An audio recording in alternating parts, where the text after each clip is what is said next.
हम दुखी किसके कारण है? अविद्या, अस्मिता, राग के, द्वेष के कारण। एक अभिनिवेश। ऐसे ही जानते हो हम दुखी हैं, यूं ही दुखी है। दुखी क्यों? परेशान है हमारा। मतलब किस लिए? आजकल थोड़े परेशान चल रहे हैं। मतलब परेशान क्या? तो इतना ज्यादा हमने इसको याद कर लिया है, दुख को, क्लेश को, व्यथाओं को, कि हमें ये नहीं पता कि पल भर में हम अचानक सैड क्यों हो गए। हम अच्छे भले बैठे थे, कोई एक दृश्य, घटना, व्यक्ति, वस्तु, पदार्थ, पता नहीं क्या हुआ कि लो हम तो विषाद हो गया, हमें विषाद आ गया, हम तो आहत हो गए।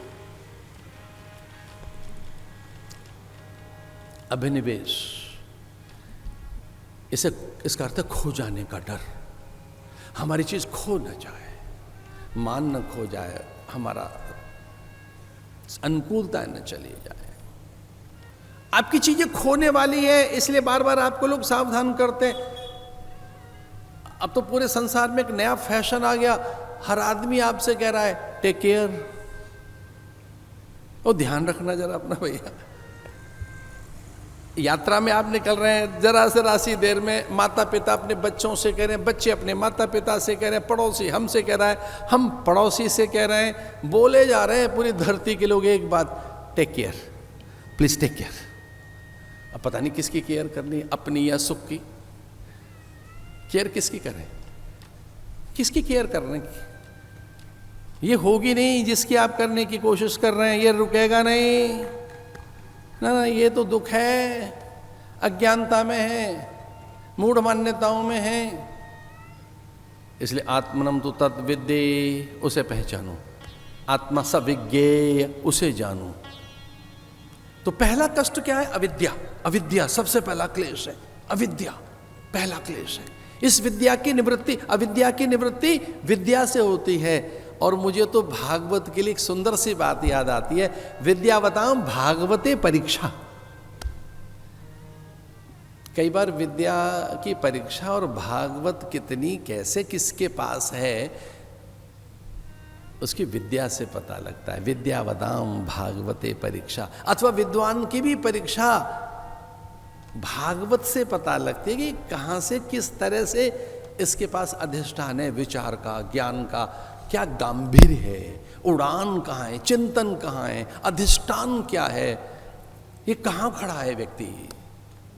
वो पूरा पैमाना है। विद्यावताम भागवते परीक्षा।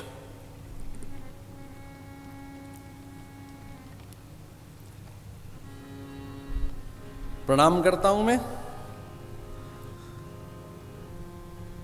एवं व्यवसितो बुद्ध्या समाधाय मनोहृदे जजापम परम जाप्यम प्राज्ञजन्मन्यु शिक्षितम।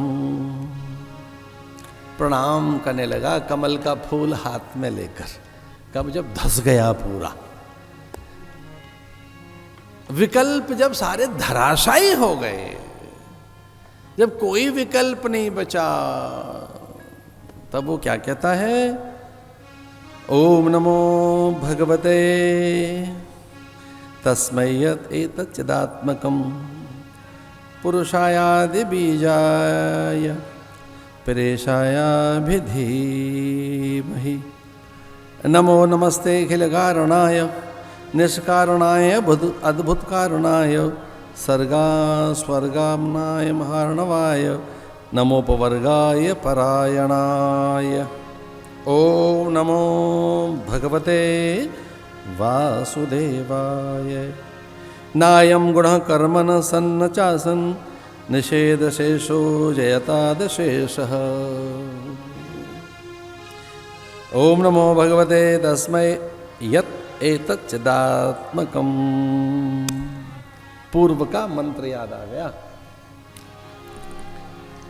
जब पूरा जल में धस गया, एक समय ऐसा आता है हमारी सारी मान्यताओं पर प्रहार होता है जगत का, अपने छूट जाते हैं, रूठ जाते हैं।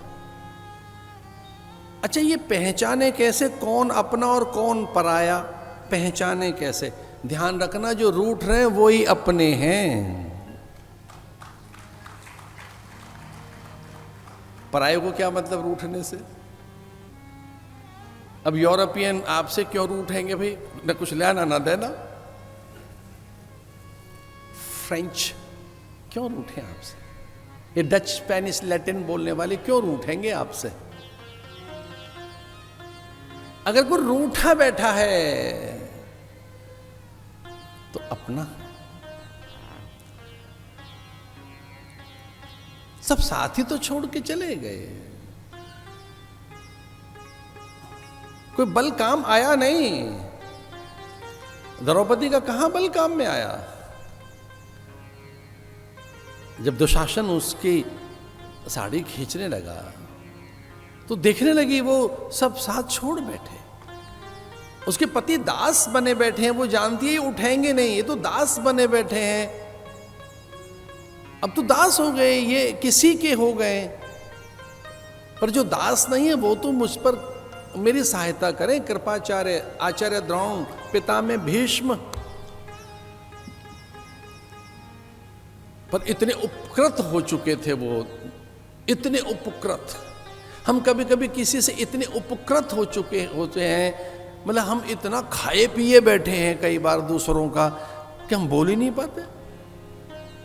जिह्वा लड़खड़ा जाती है, खाना तक नहीं कह पाता आदमी। कई बार तो इतना खाया पिया बैठा है किसी दूसरे का, शल्य को इतना दे दिया, उनका सगा मामा, और वो दुर्योधन से जा मिला। कृष्ण ने कहा हद है, आप उनके इतने उपकृत हो गए। अब कुछ तो बोलते रहना। नहीं मैं धनुष नहीं उठाऊंगा, बाण नहीं चलाऊंगा।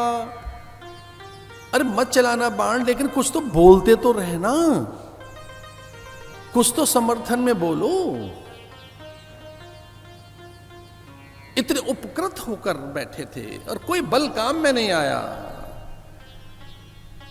अपबल, तपबल और बाहुबल।